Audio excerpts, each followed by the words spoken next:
Are we good? Alright, let's get it. Hey Slowpokes, it's Torso 101. Welcome back to World Building Wednesdays. Um, Sorry about that brief pause. Had to get some stuff situated off stream. Last time we were working on the symbols, the graphs for the words. Um, we got all the nouns that we have laid out so far. Um, you might add more nouns later. Not sure. But we have what I've done is put in verb stuff. So this is the English verb. This is what it's like in Worldbuilding. This is the part of speech. This is whether it's transitive or intransitive. And then we'll have the grapheme here. Now, for the funky postposition verbs, if you remember, we have sort of a duality between VSO and SOV, where the word for to go also means towards, um, but it is only used as a verb in VSO word order. If it's an SOV, it means towards. However, run then got co-opted into being sort of the inverse of that, where it's a verb in SOV word order, but it's a postposition in VSO word order. So we're gonna have two graphemes for that. Um, right. So I went through the list some more, and all that's left is to finish off the list here. We got harvest. Um, this is just sort of the I did all the verb stuff off stream, but this is the process. It's the word, it's the how to spell it, it's the part of speech that it is, it's the whether it's transitive or intransitive, and then we're on to the next one. Easy as that.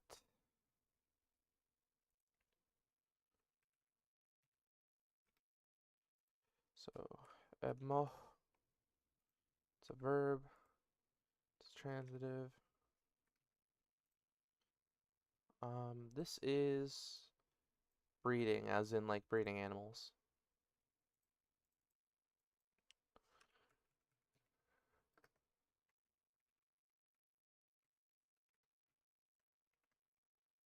Cool. Goodbrain, that's Ebwin, Ebwin, part of speech. The valency, it is transitive. Then we've got know, learn, and speak.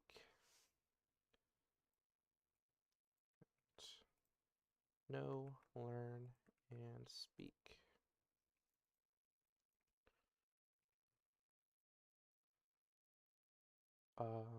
Makarat.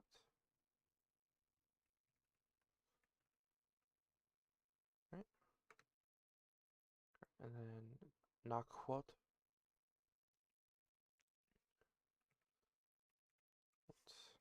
And this is school bring.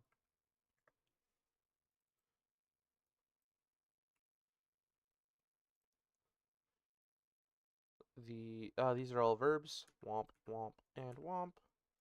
And ooh, hold on. Learn. This is speak. Alright, and these are all transitive.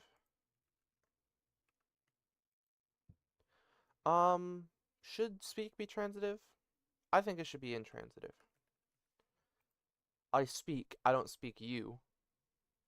There is the sense of I speak Latin, but they don't have multiple languages yet, or words for multiple languages yet.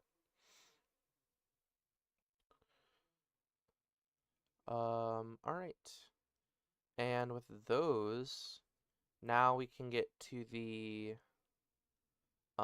like the sort of stuff up here.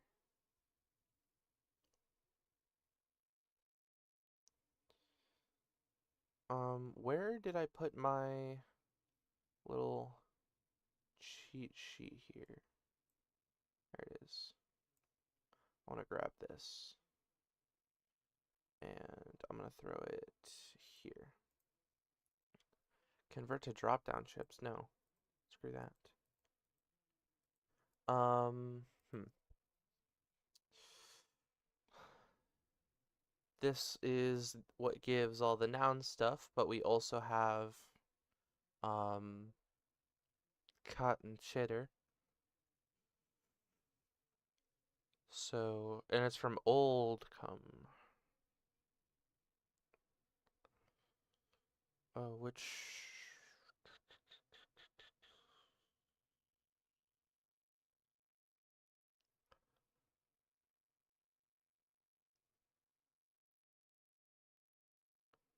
huh. I guess we don't have a thing for that.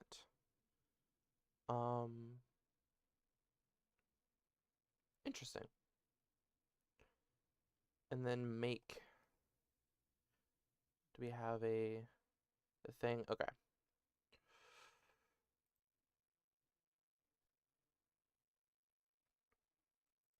So word make. This will be the causative, right? Yeah.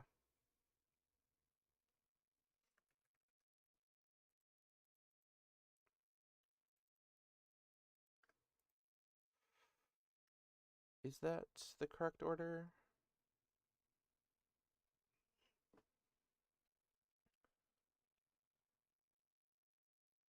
Person sees the animal. Causative voice.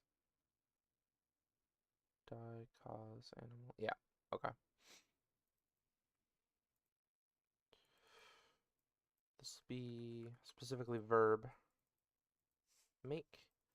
Then verb. We don't have a word for come anymore. Don't clip that. So I think that follow might work. Although it's sort of the opposite of leave. Hmm.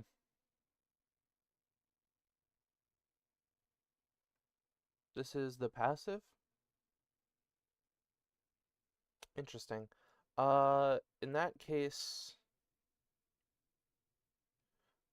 arrive, that is used for... Oh, I could just look here. Arrive is used for finish. The finish of something. Then not. It wouldn't be not. I think arrive is the best alternative there. Where is my... Okay. And this is the passive.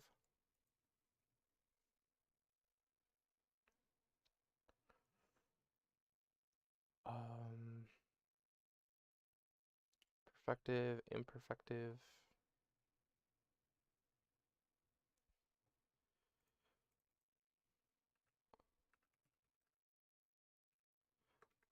Specifically verb. Finish. This is perfective. We have the verb and then act. And this is imperfective.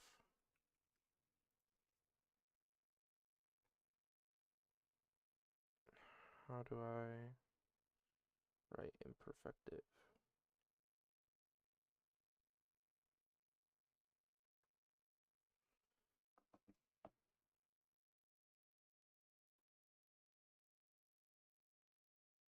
That's instrumental.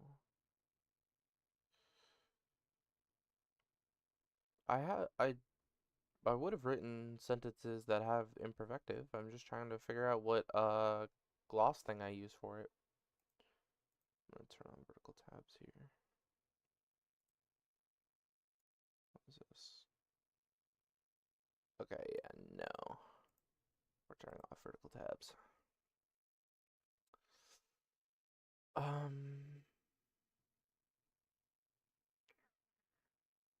List of glossing abbreviations. Control F.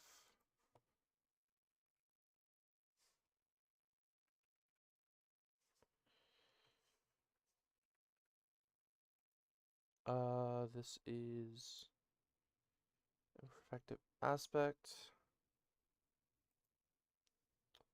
progressive imperfective, fast imperfective.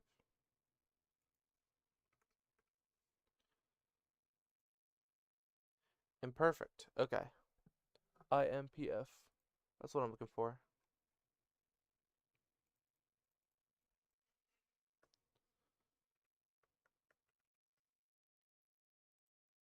Cool.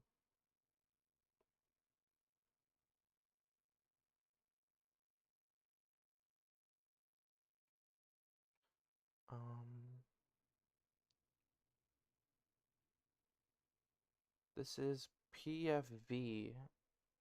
Upton. So PFV is what I've been using for perfective. Is that accurate? That's not the thing I want. This is the thing I want.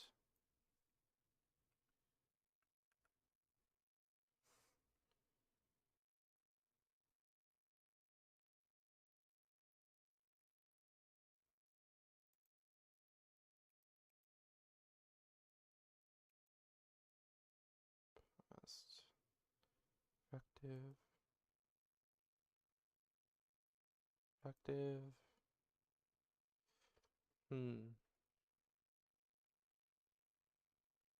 Okay, so perfective only in the past means perfect.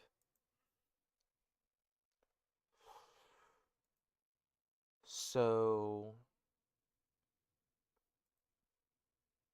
okay, categorically, both of these then are in specifically in the past, which I'm fine with. Um,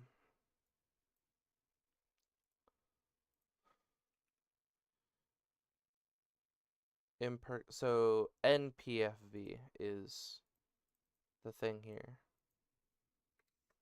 Okay, cool. Nope. NPFV. I'm fine with that. All right, now that we got that settled, hmm.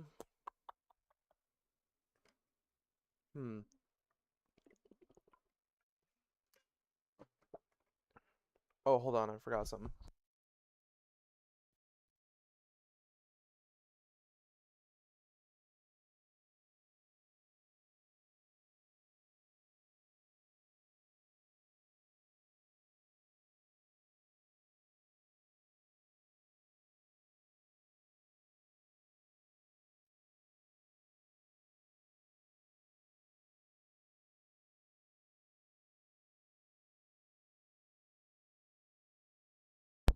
All right, I'm back.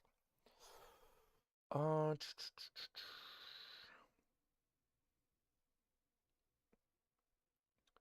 in that case,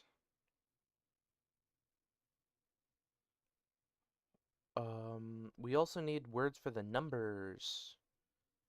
Great. And then affirmatives, yes and no. Also, grand. Isn't.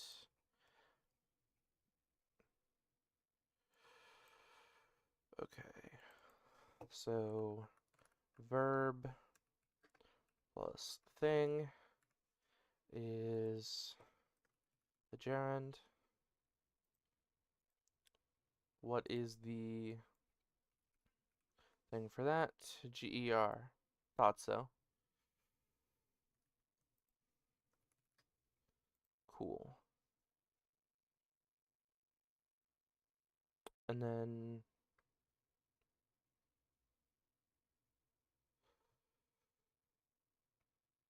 todos.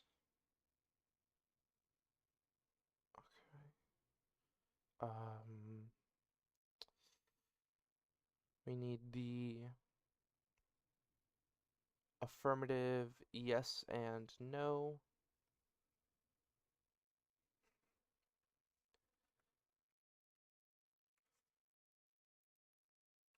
No.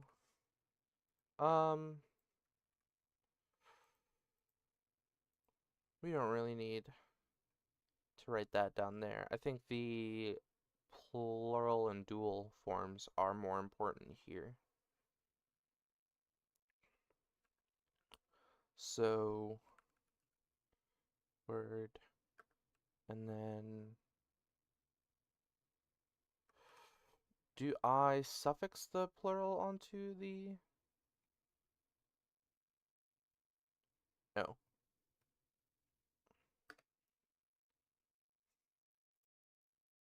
On plural animals. Okay, so plural comes before... Right, because the number comes before the noun.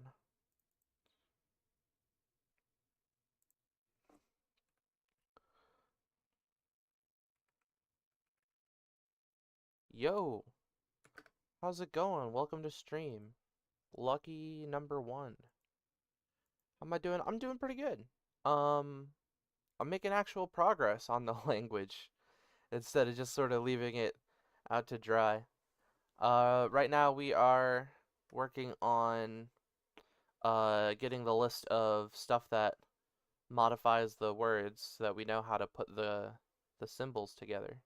And then we're gonna make the symbols for all the verbs. Yeah, and then after that, we will be ready to move on to the language developing, like the evolving part, which I think will be fun. Because I keep telling people that I'm writing this book, but in order to write the book, I need to make the languages first, and I haven't been making the languages, so we've got to like lock in. Um, but yeah, who's gonna speak this language? Oh, a bunch of people. So this is the proto-language. So this is way, way back in the world's history. This is the first human language. Hi, where is Metopia? I did Metopia on Monday. Wednesdays are for world building, hence the World Building Wednesdays. Um, I hadn't streamed in a while, so the algorithm didn't really push my stuff like I used to. World Building Wednesday streams are on Wednesday for his book. Correct. Um, yeah.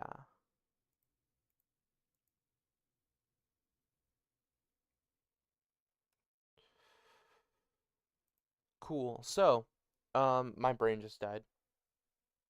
Hang on. Yeah. Olivia only really pops in for Metopia.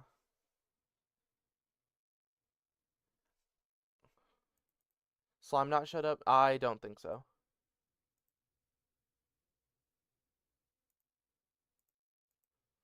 Who knows? Anyway, as I was doing, this is the plural form. And then 2. And then the word makes the dual form. Okay. Alright. So we also need words for the numbers. Damn. Luckily, the way this looks is we only need words for 1 through 10. And then hummus, which is how long have I been writing the book? Um, I started all of the planning and like the magic system and whatnot, and like the difference between fairies and pixies and humans and such in I want to say my sophomore year of high school. And that's also when I sort of worked out the countries and relations. Um, but I've just been sort of making the languages since. I had a lot more.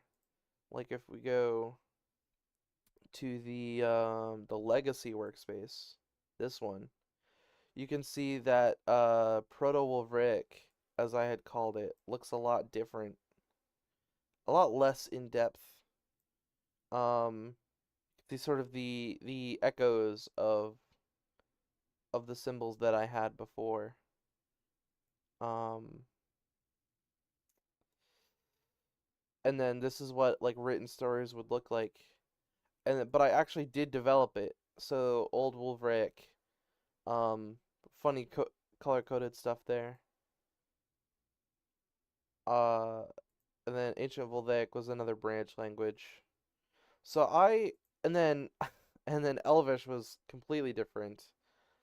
Um, look at all of the different. They have 5 past tense, a present tense, and 5 future tenses.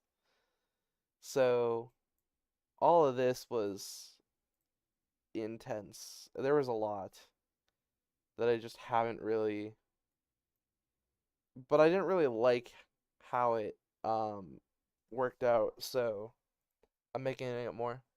The Spirally one looks really nice. Yeah.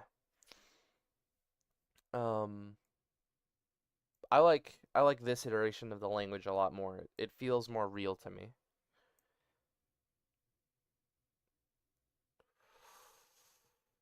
Anywho, alrighty. So, what was I doing? Have I played D&D? I have a lot. Um, we gotta make stuff for the numbers also. Um, what was Humos?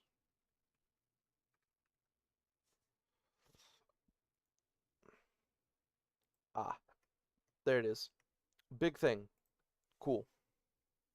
Awesome. Which campaigns?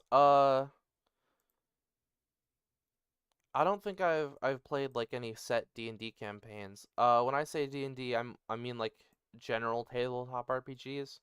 I actually like Pathfinder more. Um, I tried to run. Oh shoot, what was the thing called? Throne of the Dragon Queen or something like that. I have the book. I never really did much with it. Um, I like to DM more than I like to play though. Currently the tabletop role-playing game I'm having the most fun with is called Lancer. It's about fighting with giant mech suits.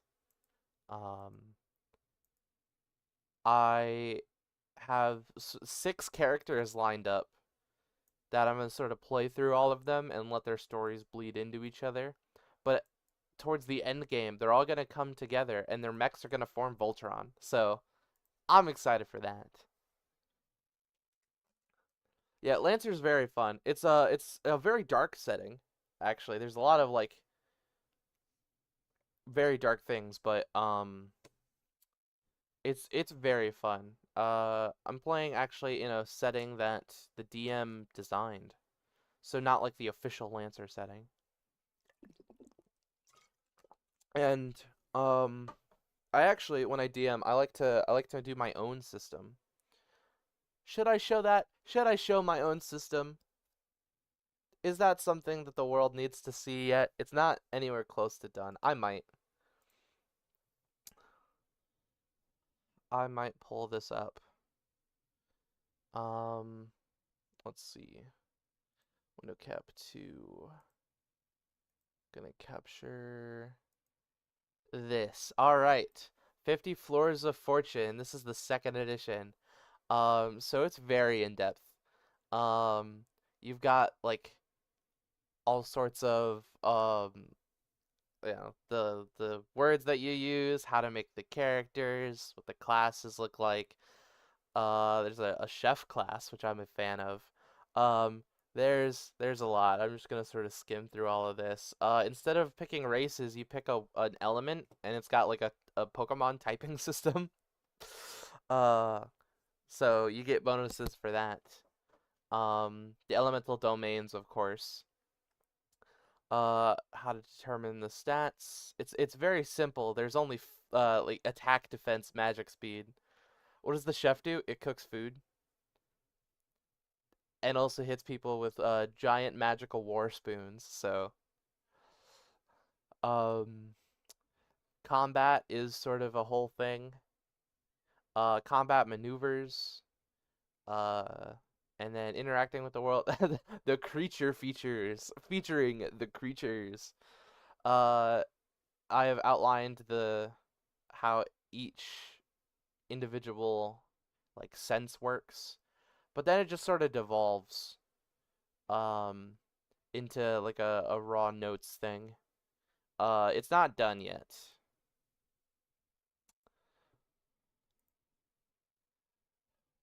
but I made all that. Yeah, that was all me. Um, anyway, back to the languages. Freaking heck.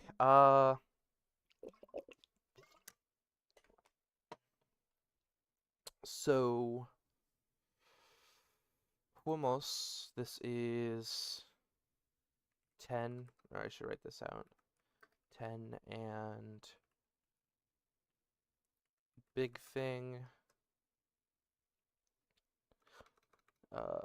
It's the absolutive form and the adjective form. Cool. When I actually finish 50 Floors of Fortune, second edition. First edition doesn't legally exist because it's scrawled on a composition notebook. And also it was bad. When second edition does exist, I'll release it publicly because I'm really proud of it. It's just it's the core rule book, so it includes the player's guide how to play the game. It includes the GM's guide how to run it, how to design the tower, and then some monster presets like world building. Um, I'm less than a third of the way through the whole thing. But okay, I'm going to. How big do I need to make this? 4 things tall.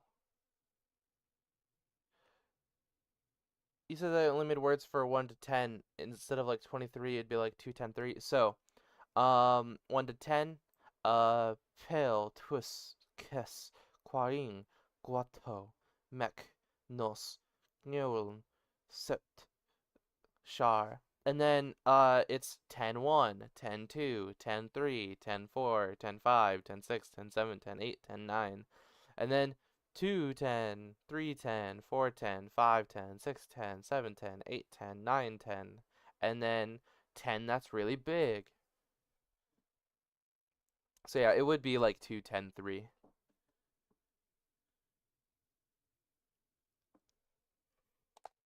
Ugh. I need to sort of make a I only need 10 stuff. So if I 4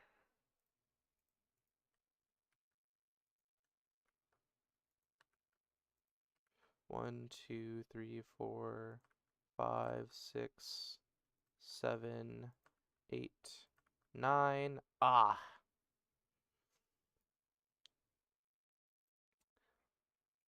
1 2 3 4 5 6 yeah there we go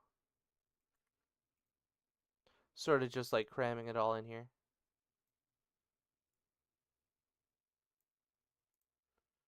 It'll be fine. All of this can scoot over one. You need. I'll just copy.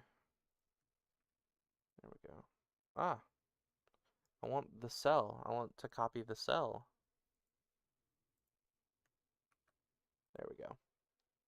Any chance have you heard of the Oh Hellos? I have.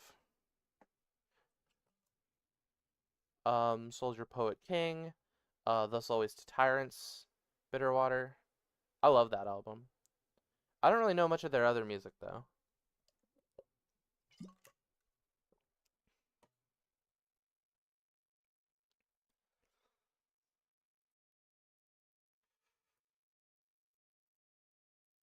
I got a lot of their music in my solar punk playlist because I am very much into the solar punk aesthetic. Um,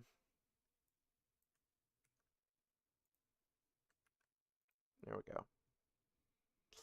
This works. And then I can just sort of, there we go. Borders. We got borders around the thing. Then we've got,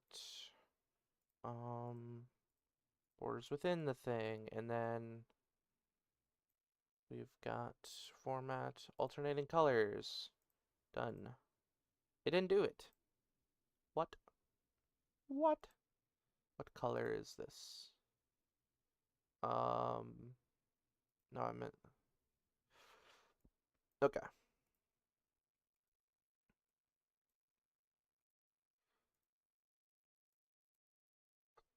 Because it doesn't want to do what I want it to.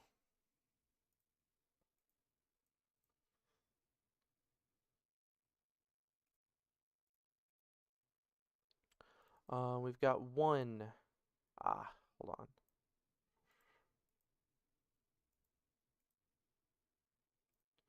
Two, three, four, five. No. 4, 5. No, it's just gonna keep doing that.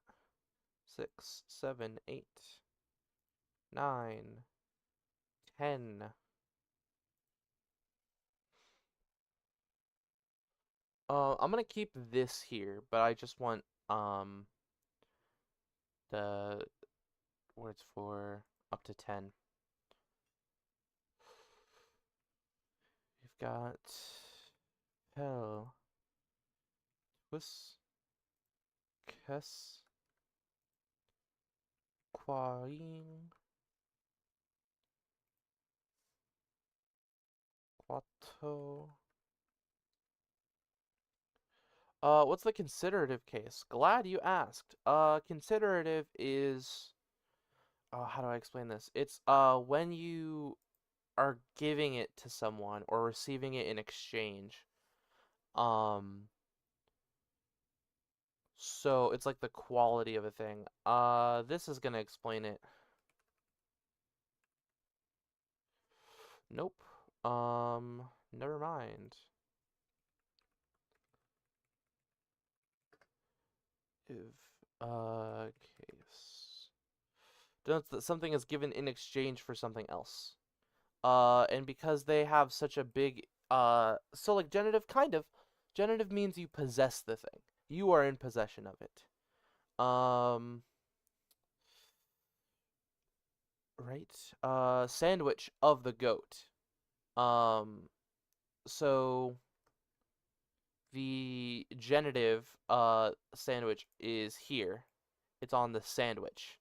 Sandwich genitive, goat. Or no, isn't the genitive case marked on the noun? How did I do this?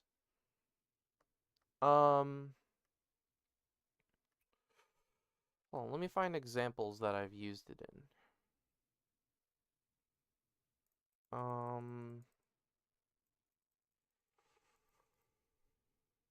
Search, match case, find. Gah. Doesn't let me do that.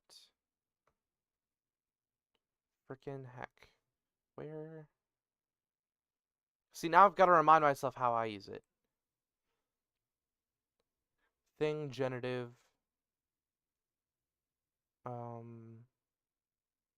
That doesn't make sense. Why would I use genitive there? Why do you have goat of me and goat big, etc.? Oh, that's just an example of how they work. Obviously they're not very accurate because I wasn't able to tell based on just the thing alone. Um,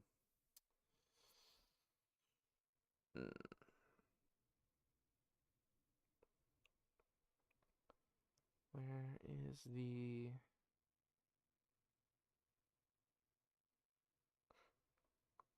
This is why I'm trying to go through and like formalize a bunch of stuff because so far this is just a big notes sheet.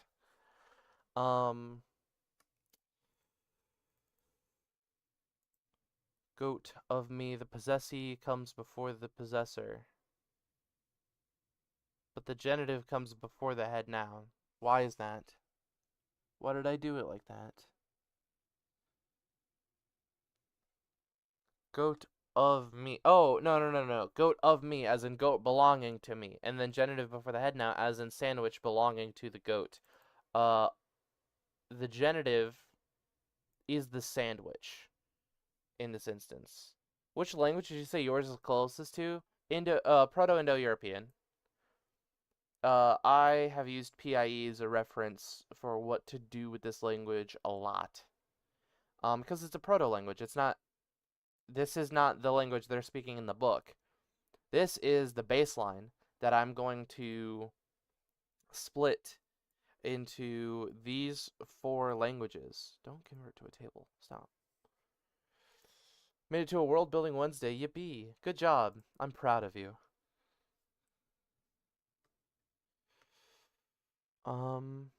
Cool. So,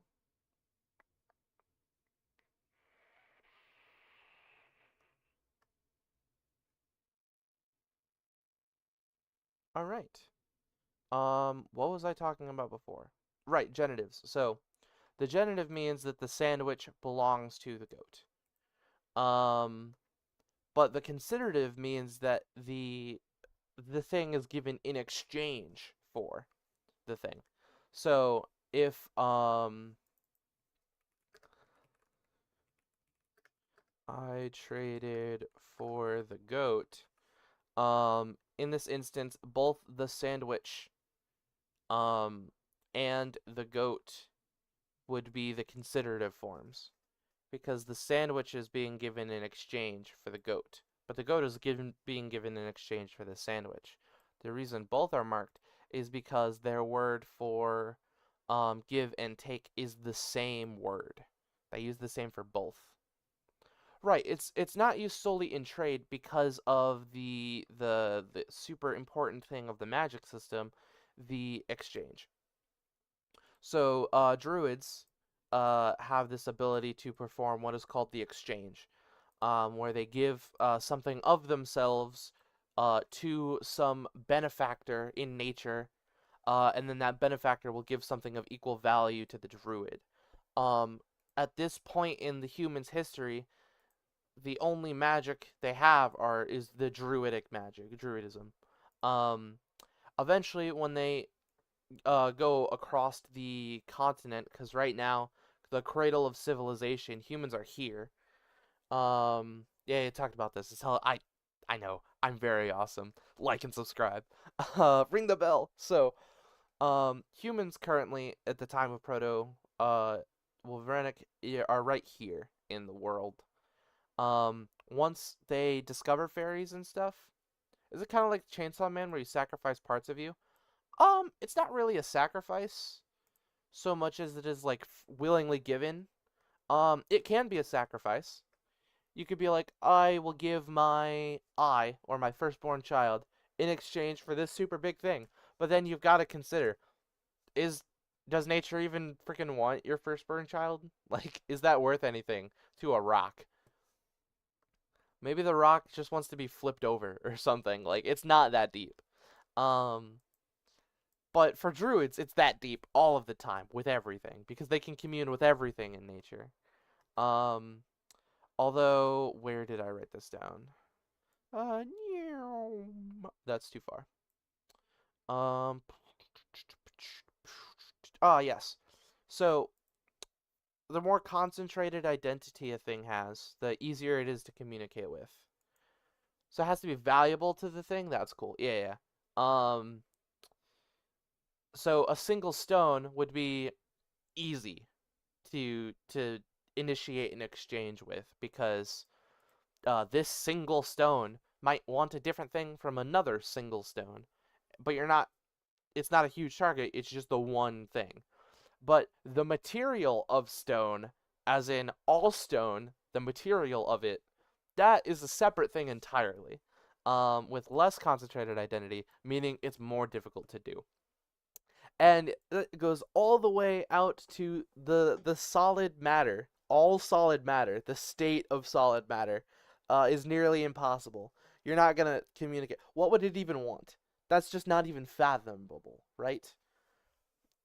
In druidic magic, it is possible to initiate an exchange with solid matter, as in like the concept, but like it's so conceptual that it what does it even want? I don't even know.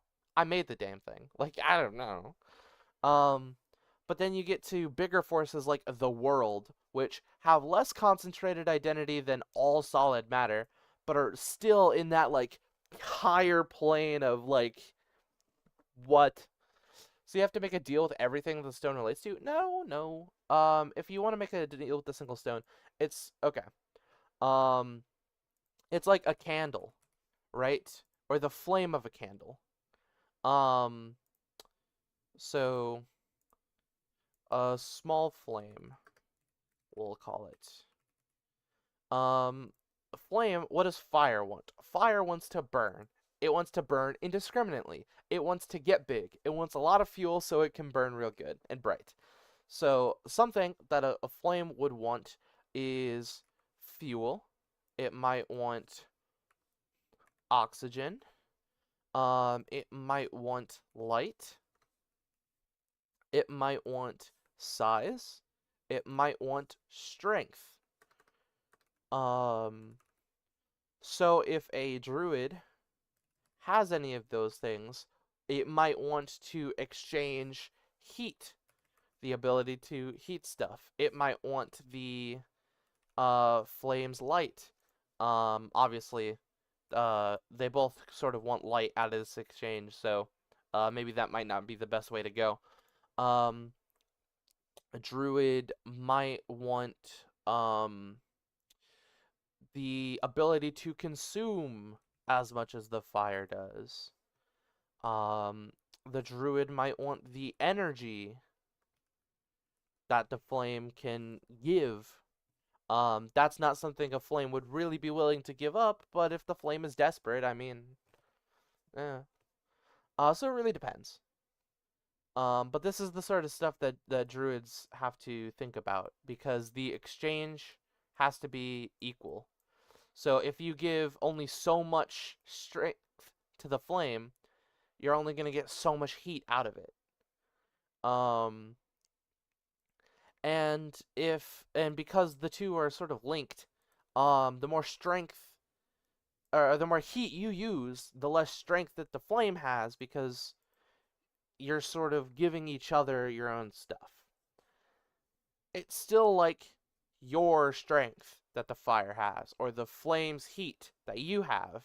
It's just you just sort of like swapped the keys to each other's car, I suppose. Um, and that's where you get a lot of stuff like where did I write this? To act Wibelor. Wibelor is the word for heat. So consider it as something offered in exchange. The noun fire, obelos. The adjective fiery is Wibelos.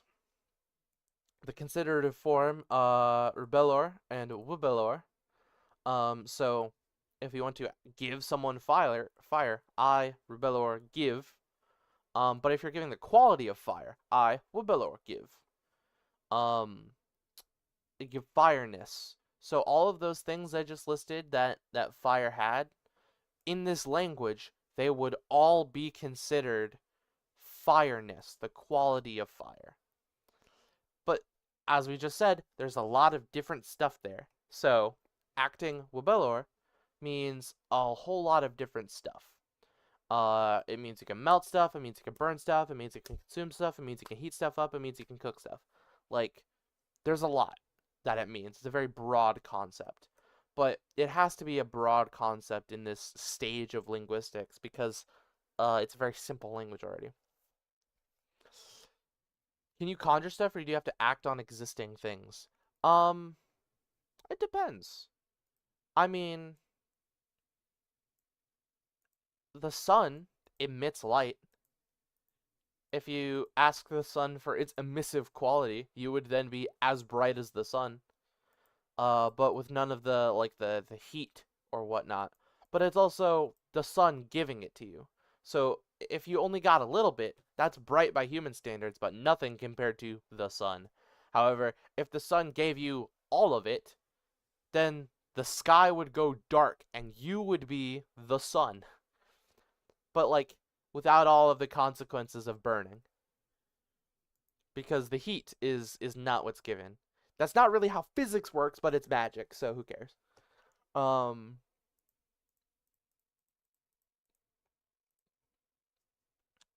So there's a little bit of like,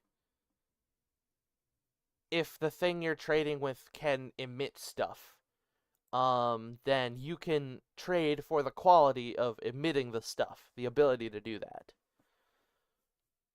It's just flashbang Earth, pretty much. And they actually have special words for what is offered and what is granted, specifically for the exchange. So a regular trade between people, that is not the exchange. The exchange is connected to druids and magic, so they see it as something like holy, right? This is like very important. Um, this is of course still in the era where druids are like seen as cool and stuff. Once humans develop arcane magic and start keeping fairies as livestock, then druidism is going to like be sort of kicked off into the street. Anyway, um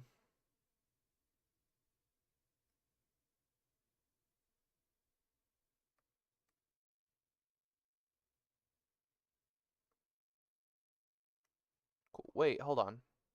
Um oh, okay. So the head noun has to be marked with the genitive case. And then the thing that it's possessing is just the normal word. Being in the genitive case is like the English apostrophe S. So this is the genitive form of John.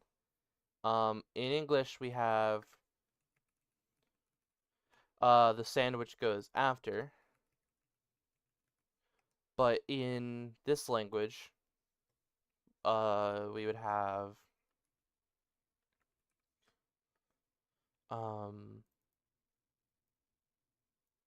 that's roughly how it would look.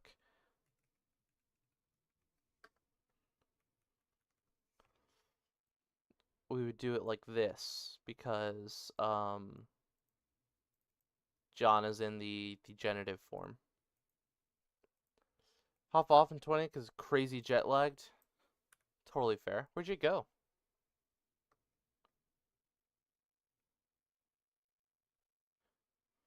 What jet got you so lagged?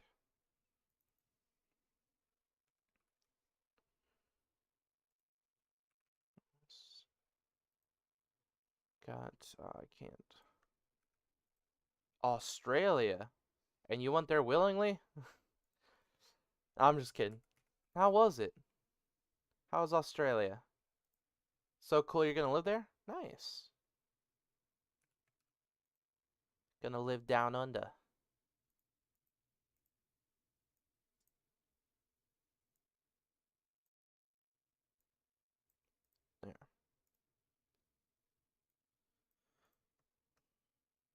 now I can make a bunch of graphs.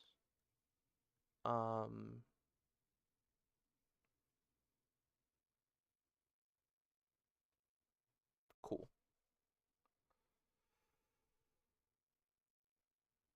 I think we're gonna start off with the numbers, which means I need to get this open.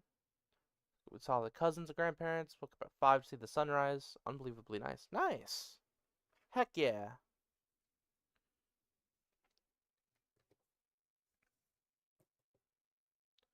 Very cool. Why is my program yelling at me? I need to open my documents. Glyphs. Gone abroad lately? No, I have never been out of the country. Uh, Stuck in frickin' America because all the frickin' prices are too high to leave. That's how they get you. And then glyphs. Okay.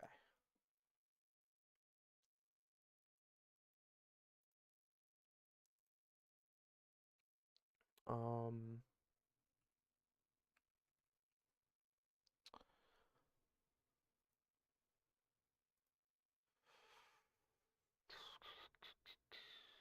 what was the style I had?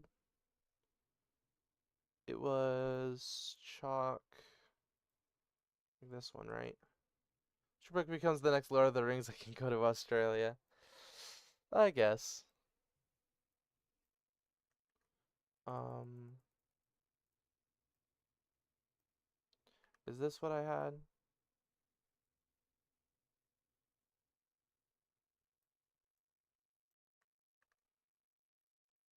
Maybe it was this one.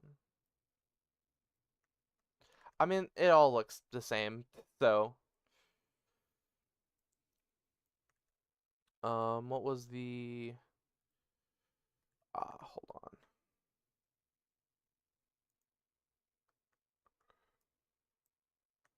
It was not this. I can try them out. We're drawing the glyphs. This is the process of it. Um,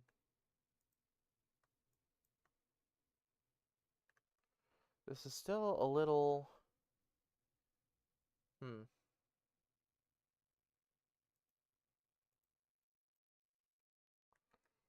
It needs to be more saturated.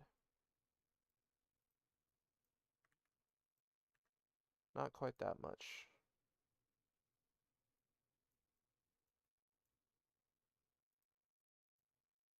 There we go. That's good. What are the glyphs? Okay.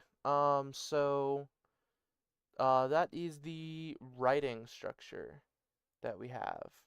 You can see here, grapheme, that's just a fancy word for what symbol goes with the word. Um, so uh the the symbol for person here is this.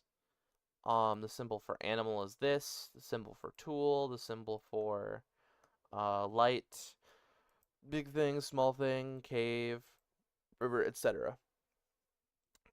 These are called logographs or logograms, and currently it's sort of like hieroglyphics, where they have the symbols that represent the word rather than how to spell the word phonetically. It's characters like Hanzi and stuff. Yeah. And eventually these are going to then evolve into symbols representing sounds and whatnot. And then especially because the fairy languages won't have a written part of it. Because it's not like they need to write stuff down. They can't lie. Um, Foreshadowing. But the fairy languages will then adopt the writing systems from the human languages. which will be related. Um, this is a very like broad oversimplification of how stuff. Fairies only yeah, it's only spoken languages until the humans show up and introduce writing. Um, some periods to Sylvain. So I think they only get writing around here, but the Altean family will not have any written language. Um, just because they want to be left alone. The Alteus is very like super wilds type mega jungle. Do I have an idea of the plot yet? I've got broad strokes. I've got how they meet, why they care, how the characters meet, why they care about each other, um, general story beats, but not a whole lot. I'm sort of working on the languages to define the culture.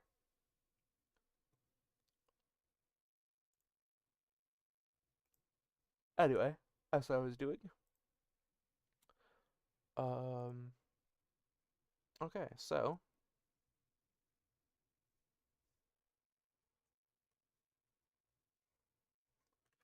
cool.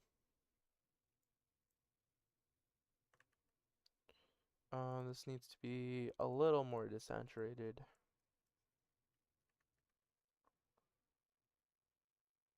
A little more.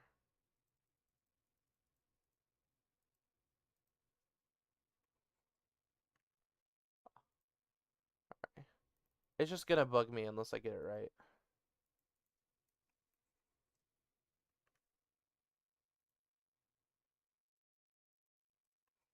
That's good enough. Gonna delete all this stuff, and then we're working on the copula for B. 10 minutes? Alright. Uh, to B. How do you even describe that? I think they would use...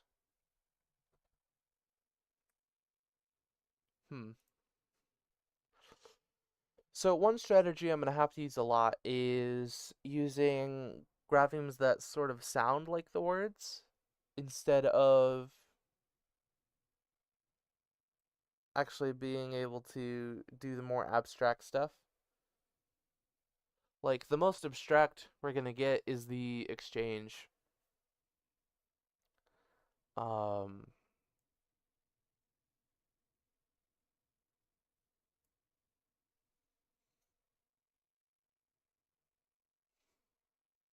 Although there is a motif that I've been using for abstract like higher stuff, and that is one yo, welcome to World Building Wednesday. Yes, finally. Which is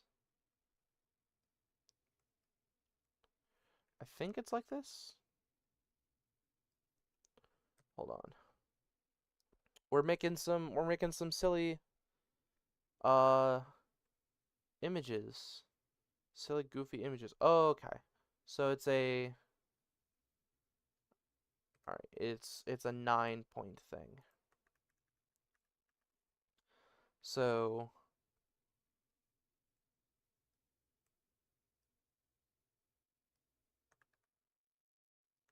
I'm gonna have to do this larger.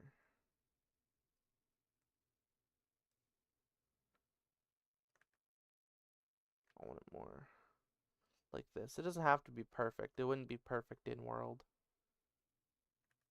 So I suppose it's fine. Have this sort of 5-point and then 4 in what program? I use GIMP as my art thing. Um it's just sort of what I learned first. But this is probably yeah. if I make a circle here, then having 1, 2, 3, 4, 5, and then 1, 2, 3, 4, and then honestly, I'm going to erase the circle.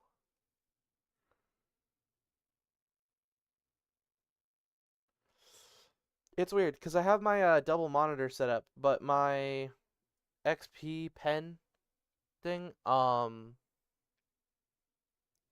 only like it considers both. So my drawing pad that I use is sort of split in half. And so it's only really like a small portion of it. That's why this is moving around so fast. And it's kind of like, I guess, bothering me a little.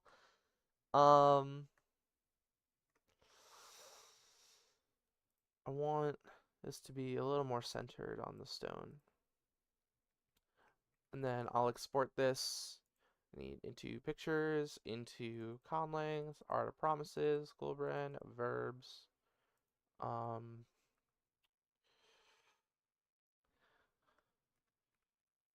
copula, export. Okay, and then I can move this back to the center.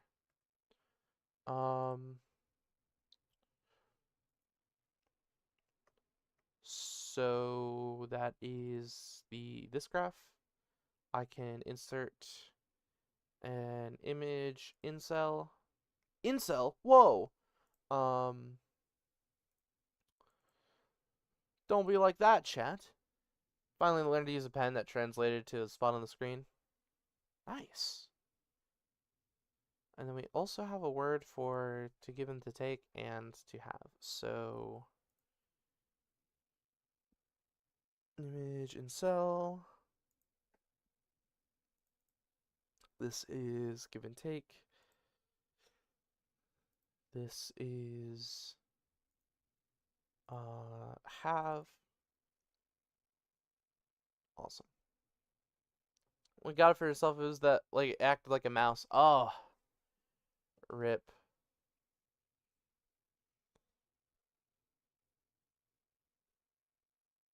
Literally unusable. Yeah. That's like one of those laptop touchpads and not like an actual tablet. I'm gonna do something a little wonky here. Um, I'm having a really hard time drawing like this. So I'm going to hold on to the display. Um, multiple displays. Show only on two. Ah. No, hold on. Revert. Please, give me my stuff back. Okay. Um, so that's gonna be like that. This is gonna be like this. And I'm gonna disconnect my double thing. And so we're sort of gonna have to deal with this for stream for a bit. Sorry about this, chat. um yeah, okay. So that's just there. Um just so that I can balance this stuff. Although this is still only using half of my oh, it's still man, this is frustrating. I don't have enough space to do any of the cool stuff I want. Um,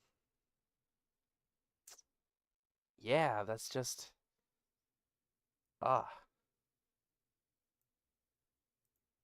okay.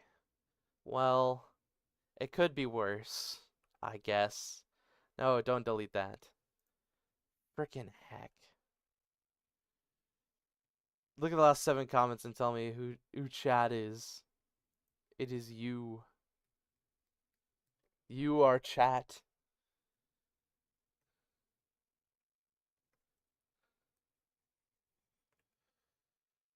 Uh,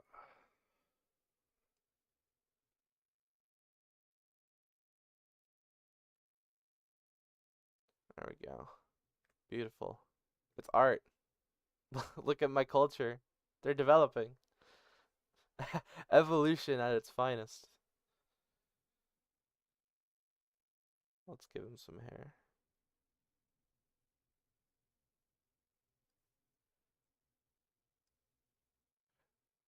Maybe some legs. And he's doing a funky little dance. My beautiful child. Anyway. Right. So, this isn't gonna work out. I'm not gonna really be able to draw all the glyphs on screen. So, yeah, I'm gonna discard those changes. The strongest survive. Real. So I'm gonna connect my display. We've still got an hour on stream. Um, I'm going to have to. 1, 8, 5.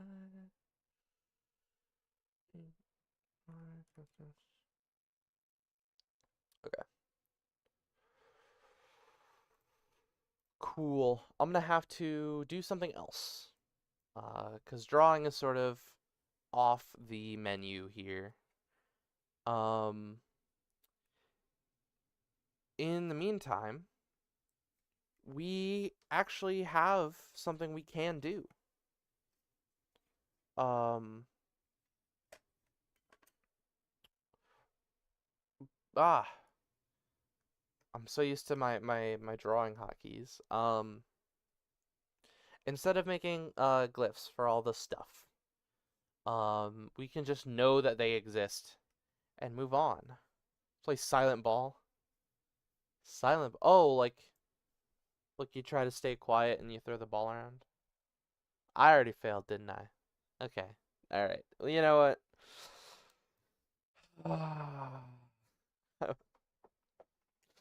I can't help it. I have to entertain the masses. They love me. Um, I think a good next step is evolving the language. We have all of this.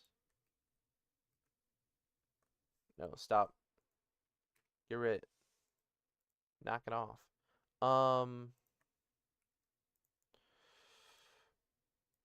And we've got the vowels.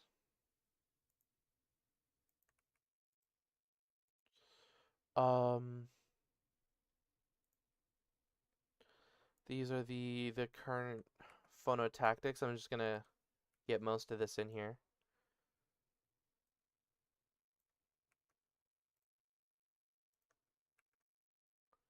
No. I'll have this like so. No, you know what? We'll have it. We'll have it there.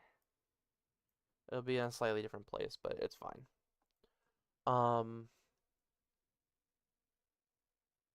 We currently have this.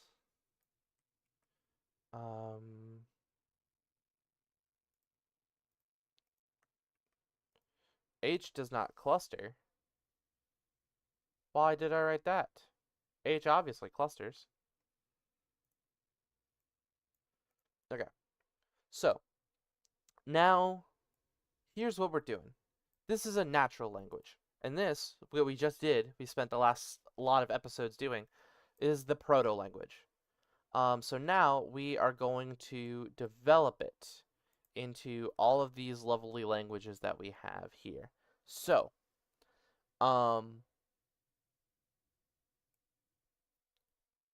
we're taking this and we're splitting it into two language families. The Old Wolverenic language family and the Voltaic language family. So we're gonna start with Wolvrenic. Um, so they're going to be doing a couple different things. Some stuff that has happened in the meantime. Between bad news, you fell down the stairs, may have dislocated. Oh no. Um. Oh, that's awful. Rest up. Are you okay? Do you need to go to like a hospital or something? Will there be a Friday stream? Yeah. I'll be doing Metopia. I'm trying to get back on my Monday, Wednesday, Friday schedule as much as I can. Um, rest up. Be careful.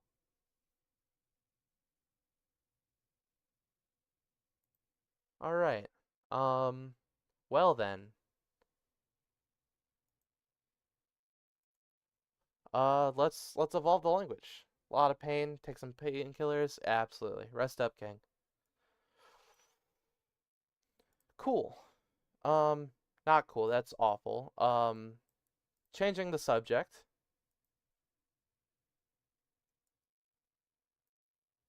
Let's so things that have happened in the interim between the time of when Proto Wolverenic is spoken and when Old Wolverenic is spoken. There are two main groups. There are the core dudes, which are the Wolverenics, and then there's the Volvans. These are all just sort of working names. I don't know when or how they situate their actual names, but this is what we got. The Volvans get into a short war with the Wolverenics, and the Volvans eventually are sort of retreat and expand into the mountains, into what'll be Volvos. Um, but the Wolverenics are going to sort of stay in this area and spread out more this way. Won't they be Wolverines? I don't know. All right, we're calling these the nerds and the dorks now. So the nerds are going to expand more this way in the world, but the dorks are sort of going to go upwards. No one really goes into Indaria yet. Um, not because it's like unlivable or anything, but mostly because of the strong uh beasts that live there. Like Osh has a lot of savannas and stuff. Volvos is mostly mountainous regions. Terius is a large desert. Um, but in Daria, there be monsters. Especially stuff that came from the fairy continent because they're so close here. That have just sort of crossed over into this region. So people that go that way generally get dead. Um, so we've got to actually develop the language. I don't know a bunch of like realistic uh things off the top of my head. So we've got I'm gonna reference my old work in the sort of like last build of the thing. Um oh loss.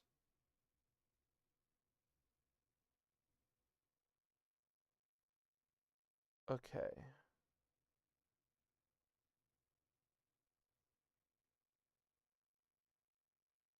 Not a lot of this applies.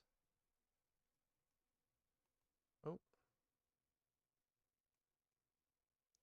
So I don't really know what changes to make. Um hmm.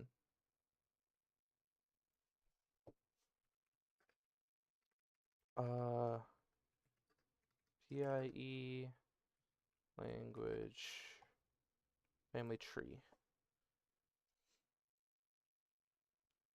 So, Baltic, Slavic, Germanic, Celtic, Italic, Albanian, Hellenic, Tocharian, Indo-Iranian, Anatolian. What's the time frame socially and technologically? Um, I'm thinking early Bronze Age. I'm using PIE mostly as a reference. And was Proto-Indo-European spoken. 4500 and 2500 BC, late Neolithic, early Bronze Age. Yeah. So they don't have bronze yet. The Volvins actually developed bronze first. So this is late Neolithic. They do have, sorry. They do have stone and woodwork. Um, they have wheel, axles, yokes. They've developed carts and stuff. Agriculture, irrigation, that kind of thing. Um, the best language tree somewhere. Nice. I'm just sort of wondering what direction I want to take this in. Um,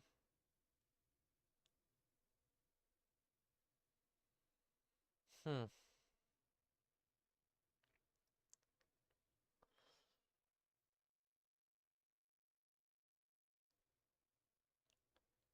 I think going sort of an Indo-Iranian path might be cool. Um,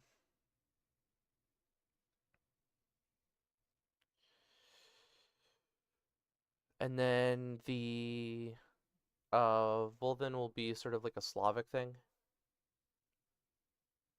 Hmm. I'm gonna look up some stuff on the Indo-Iranian language.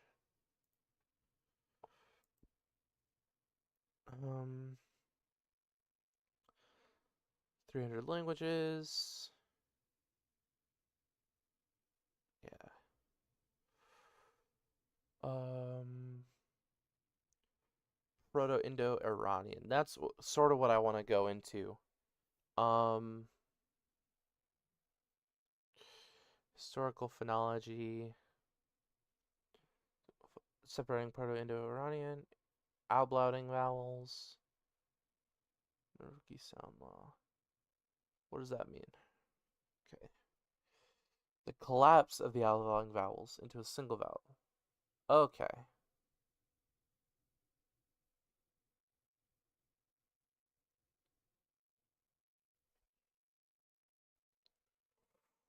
Um,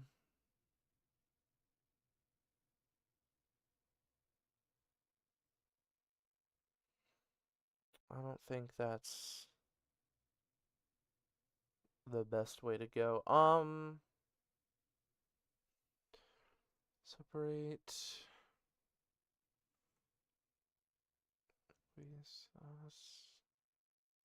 Okay, so I want first and foremost, we've got semivowels to account for. Um, not semivowels, syllabic, W, L, and R. So I can't believe I forgot to port this over. Mm.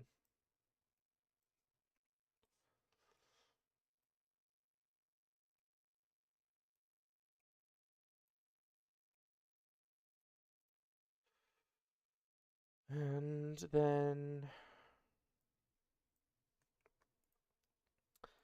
down declension and class suffix. Cool. So,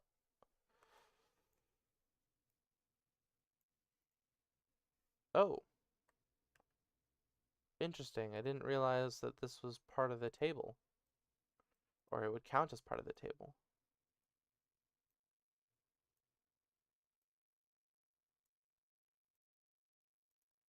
Huh. Anyway, um, right. So, I think the first major sound change is that, let me,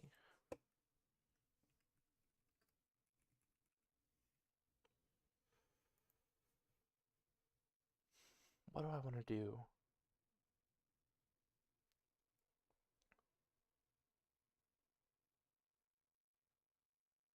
Because I've got a lot of, man, I'm just sort of overwhelmed by choice right now, in an analysis paralysis kind of way. Um, I think the goal always was having the W turn into a U, so that's a good change. Syllabic W becomes U in all environments. What are some changes? Occlusive.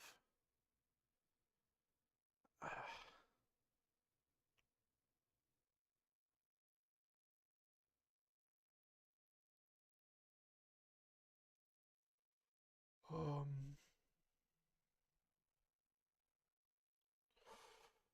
subsequent.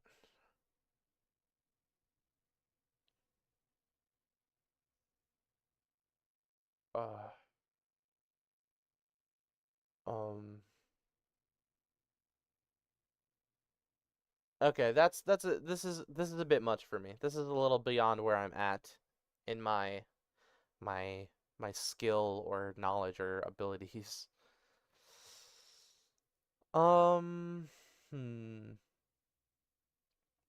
What is Brugman's law?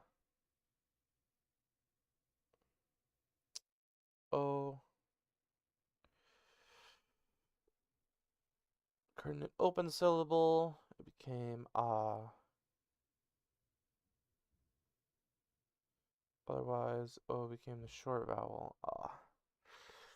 Okay. Grassman's law. What is this? Aspirated consonant is followed by another aspirated consonant in the next syllable. The first one loses the aspiration. This is good. I think this can be useful. Um, so aspiration.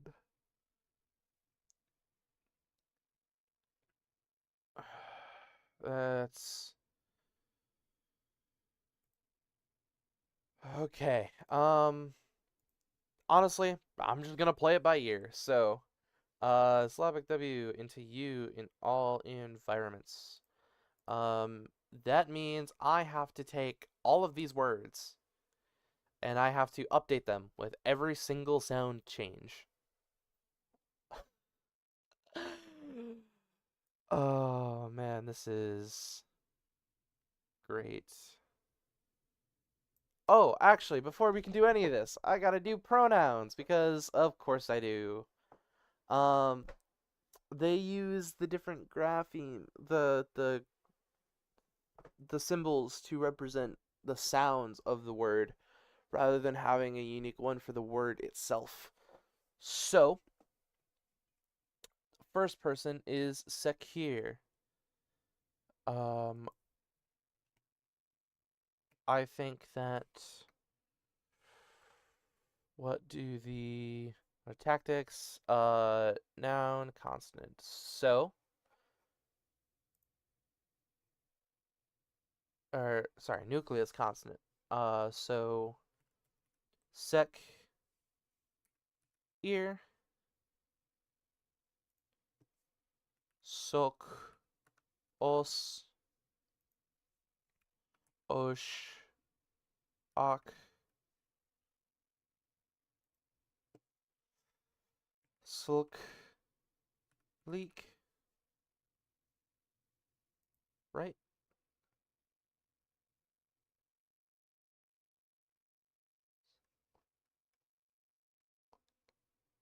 Yep. And then circ lore.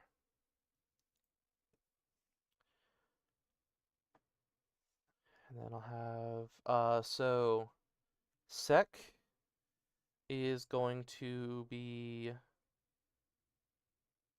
done mostly by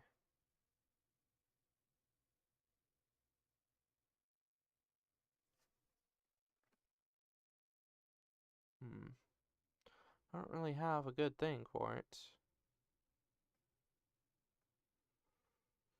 So that's not hmm.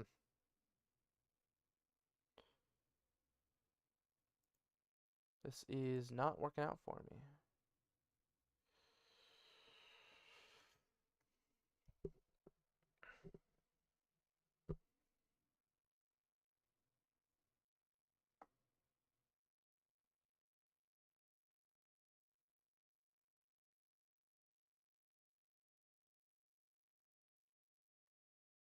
Alright, so I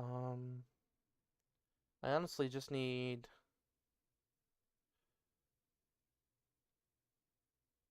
like a SE sound.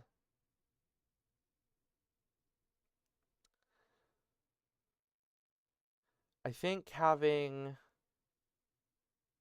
satir.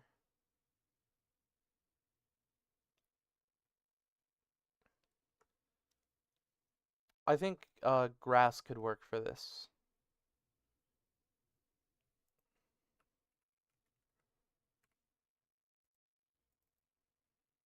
Grass, which is satir. It sounds similar.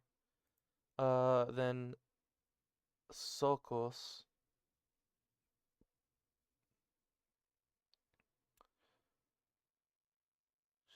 I'm gonna use grass for all of these. So first person is grass stuff. Just the writing though.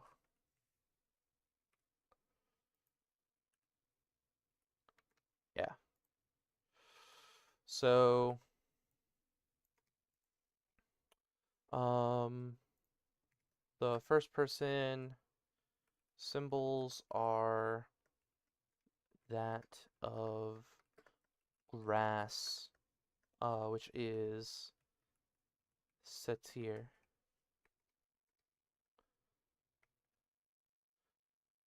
Or I guess sotos. And then second place is Pelir and Polos.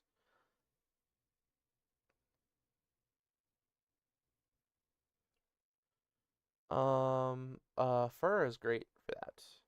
Peria and Peros.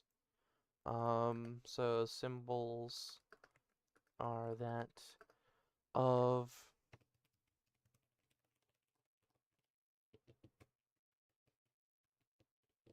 fur. Fur is what it was. That is what I chose. Which is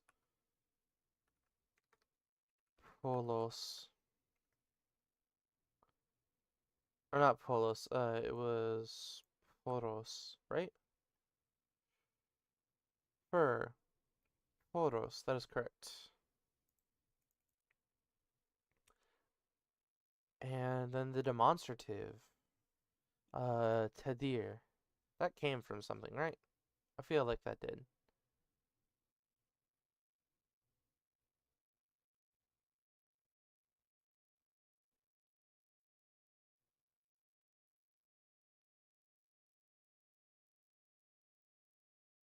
Hmm.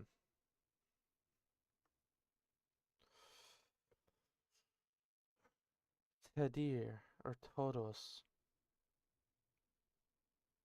Is it this? Tehad.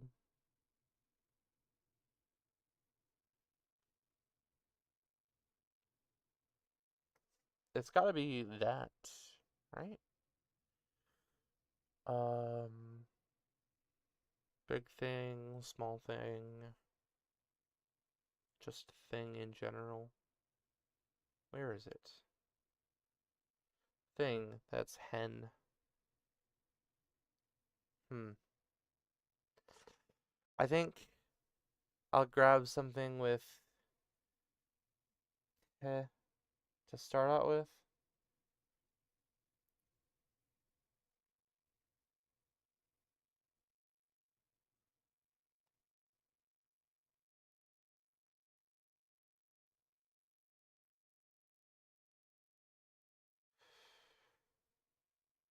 Hmm. What is it that I saw? Um, Water, tin,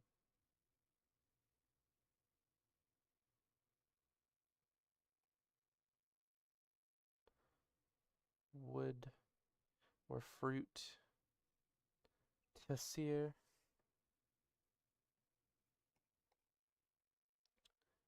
I think fruit works.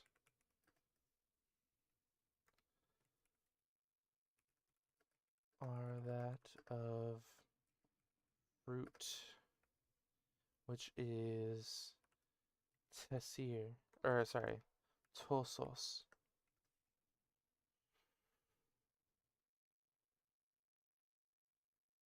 Fruit is tosos. Yep.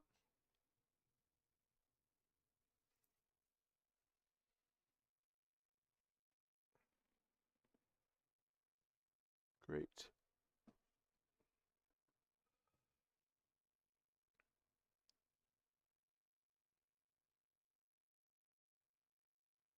All right.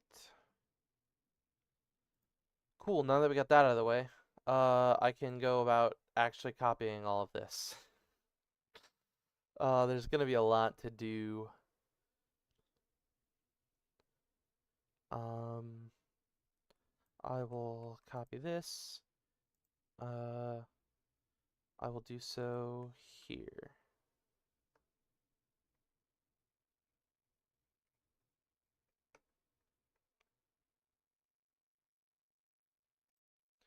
And then I will have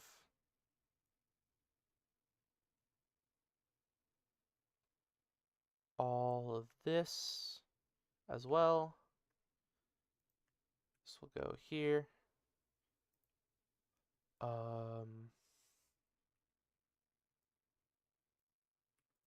Can delete that.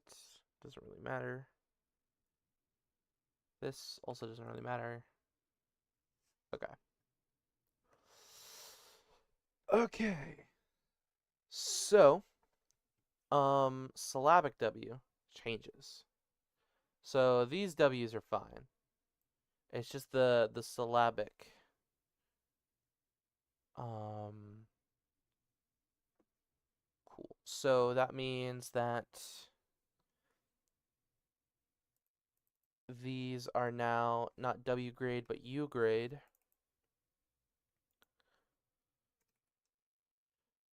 And that we now have U or OO. Ooh, ooh. Okay. Yep. So that means that's not what I wanted.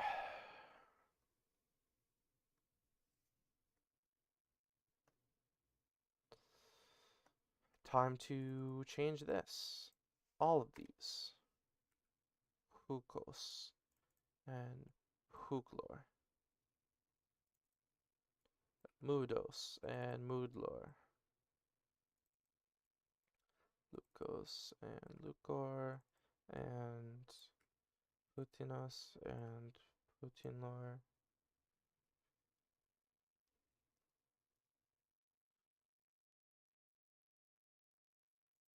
Humos. Humlor. Humlos and Hunglor. We've got Kubaros and Kubarlor. Kunos, Kunlor, Shubos, and Shublor. Shublor sounds funny. Sutos, Sutlor, got Sudnos, and Sudlor, and Tusos, and Tuslor.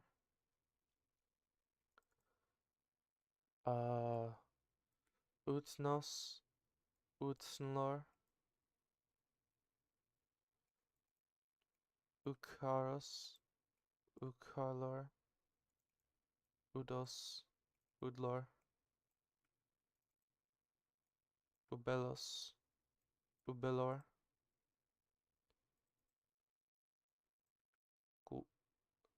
Guinados, Guinad, yeah, Guinadlor. This is getting repetitive. It's just this. It's just this. The rest of the freaking stream. Gotta go? Alright, bye. Yeah. Nothing super crazy interesting happening yet.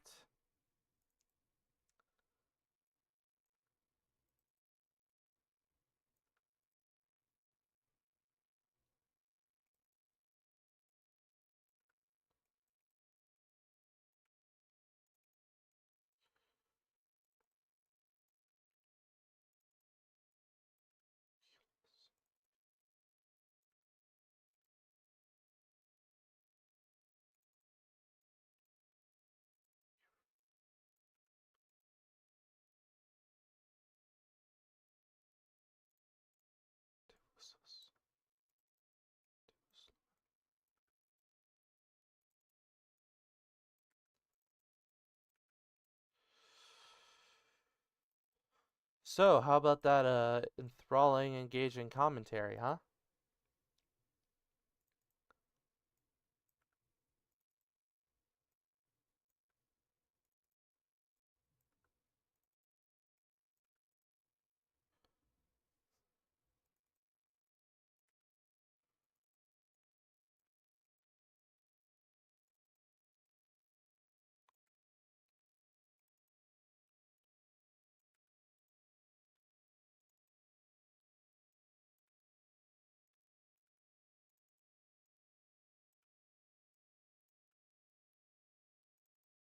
I think the ones with the multiple syllabic W's are pretty neat.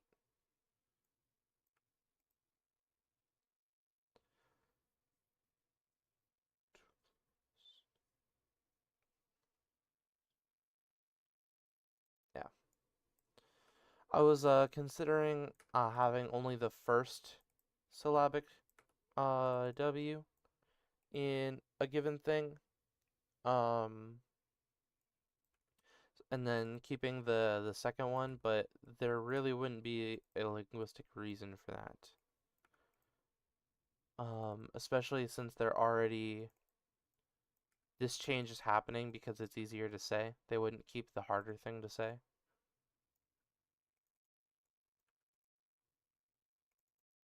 It's just one of those things where the whole thing gets easier.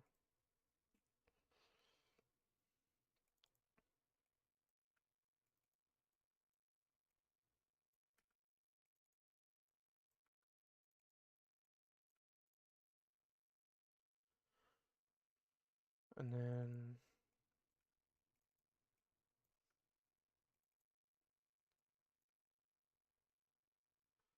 Ukonos.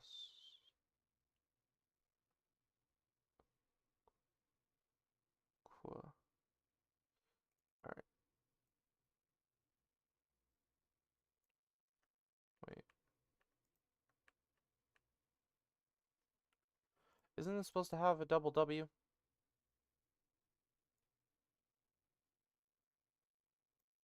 Oh, I see what I did by accident. I put a W before that. It should be this. Okay. In that case, I know where to fix this mistake in here.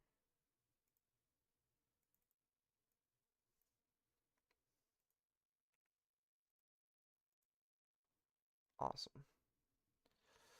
And then there's nothing in here that needs to be changed. Oops.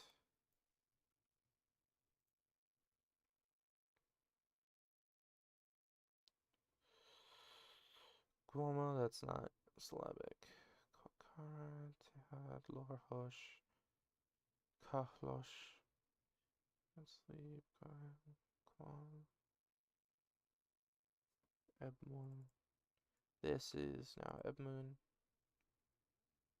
Makwat. Yeah. And then Worldbuilding.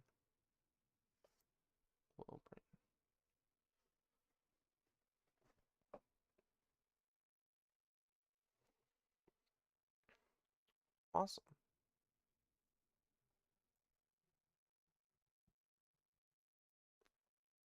Where was the stress? Stress is on the first syllable, right?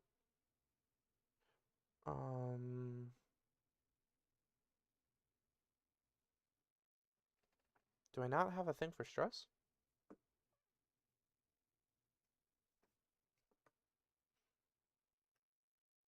Where's stress marking? I should have it, right? What syllable is stressed? So default, verb emphasis, head initial, postpositions, adjective, relative, demonstrative. Do I just not have stress marking? That's so weird. I thought I had. What? What?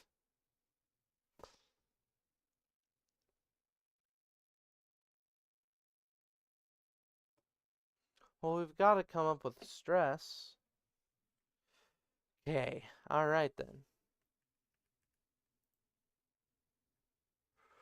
We have...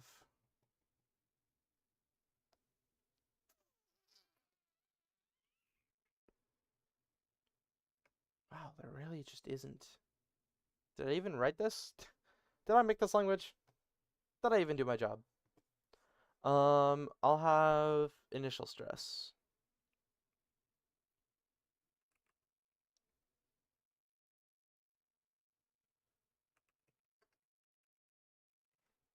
Okay.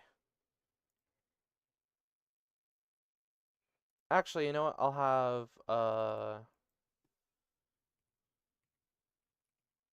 ultimate stress,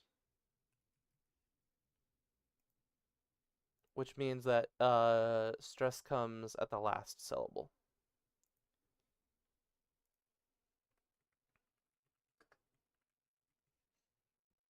Okay. Next up, sound change 2.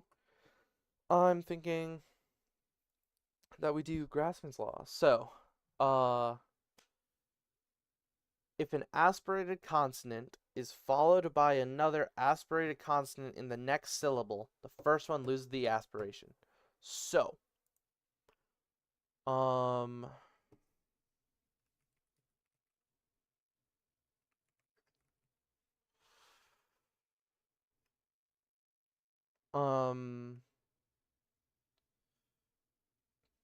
so that's fine.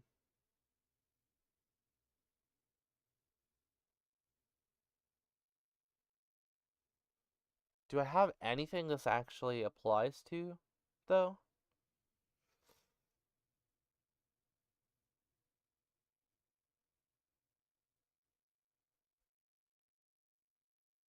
I don't think so. What?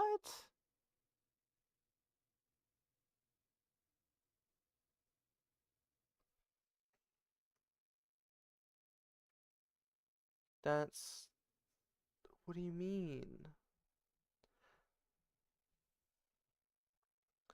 I thought there were so many aspirated sounds in this language.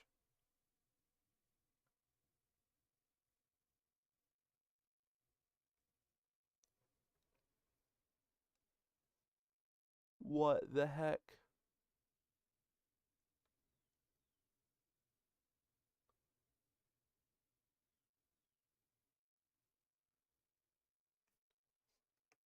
That's crazy. That's crazy. What?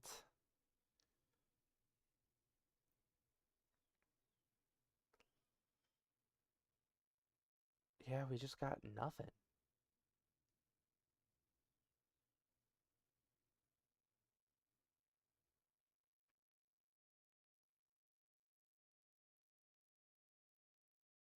I finally found one and it just doesn't even apply. That's bonkers. What is Bartholomew's law?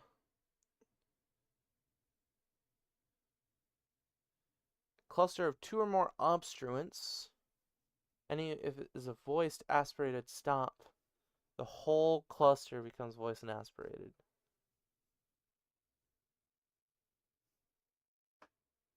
Two. Okay, what?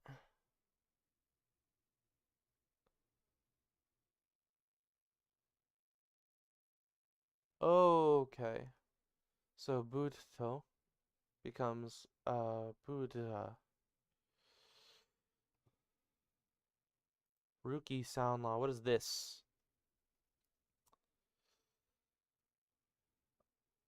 The original S change to a sa after the consonants R, K, G, G, semivowels W, yeah.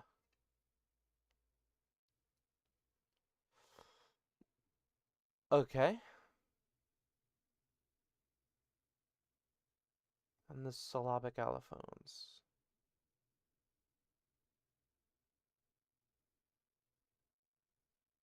The initial stage involves the retraction.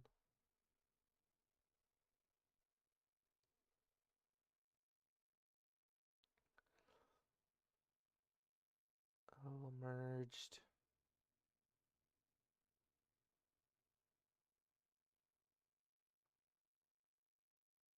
So and the.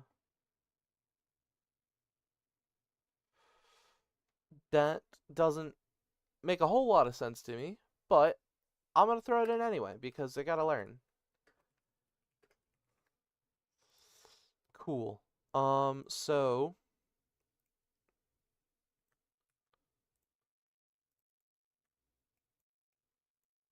ah, okay.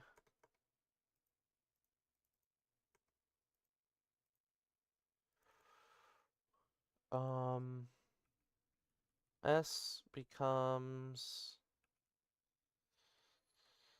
this after K, right?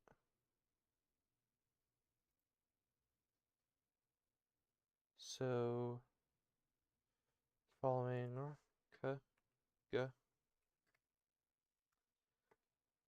and there's no Y here, so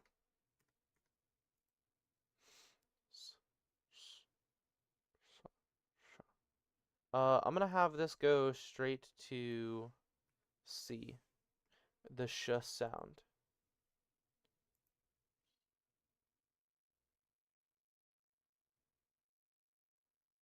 Um, let's hope this changes anything. So W, R, K, G. Um, and then also the aspirated forms K and G. And then the other forms as well would make sense. So Kwa and Gua. Okay.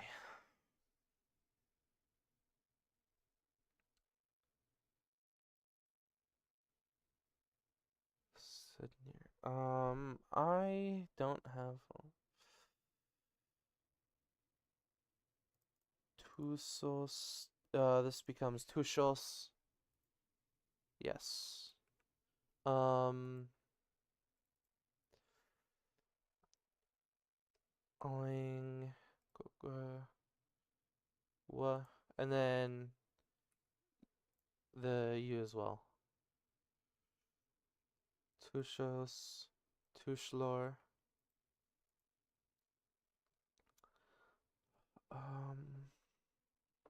And then I guess the next time that would show up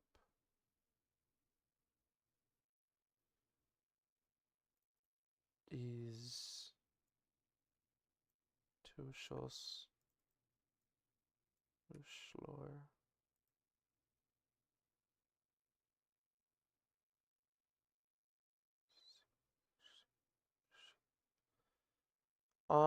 I'll throw it in before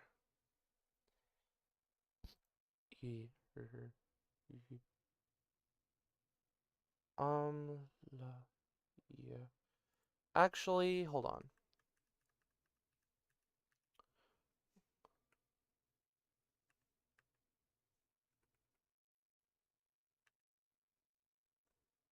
Before I do all of that, I'm gonna make this view as well. It's gonna change it a lot.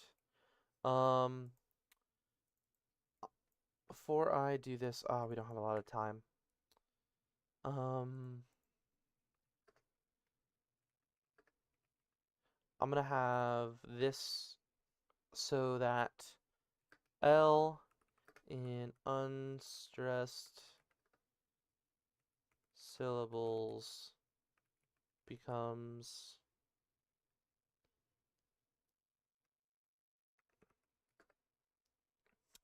yeah. So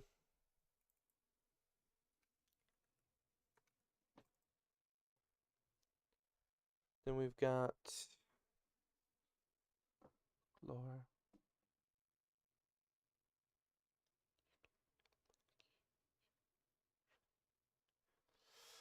This doesn't really make any sense. I think R and L merge.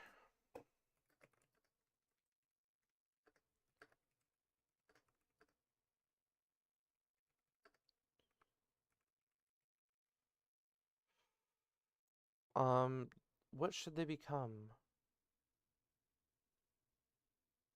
Um,